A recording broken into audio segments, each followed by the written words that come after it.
지난해 7월 윤석열 검찰총장 임명식. 문재인 대통령은 신임 총장에게 아낌없는 신뢰를 보냅니다.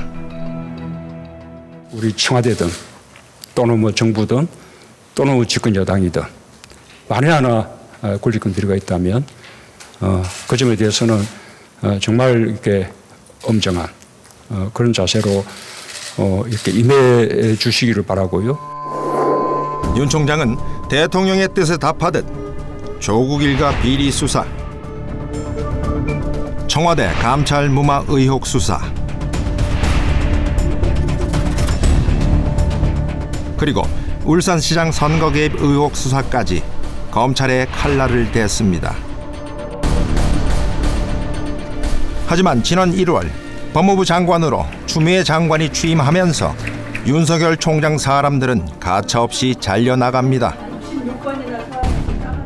인사에 대한 의견을 주라고 한 바가 있습니다. 근데 인사는 다 짜져 있고 그런 식으로 인사하는 법이 없습니다. 뭐 이렇게 인사 이렇게 보여주는 게 그게 인사 협의가 아니거든요.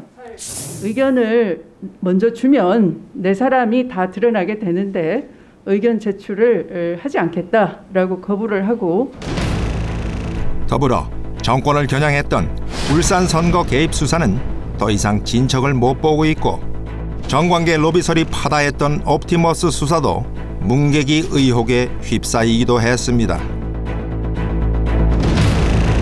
단군 이래 최대 금융사기 사건으로 불리는 라임 사건은 여권 인사 표적 수사 논란과 섞이면서 권력 뒷배를 캐는 본질은 묻히는 양상입니다. 검찰개혁 명분으로 지목되기까지 했습니다. 검찰개혁 이야기를 하고 있는데 검찰개혁이라기보다도 검찰 장악 의심을 받고 있는 거죠. 정말 무슨 법률 위반 사항이 발견돼서 이거는 용납할 수 없는 사안이다. 그러면 그거는 총장 아니라 그보다도 높은 사람도 수사를 해야 되겠죠.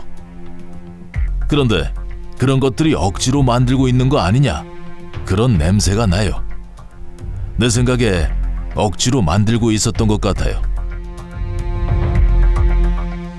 정작 본인들 수사에서 윤석열 검찰총장을 수사 대상으로 삼았다는 이유로 이번에 서울고검에다 다시 재배당하는 거 보세요. 그래가지고 오히려 역으로 그 감찰부를 지금 수사하겠다는 거 아닙니까?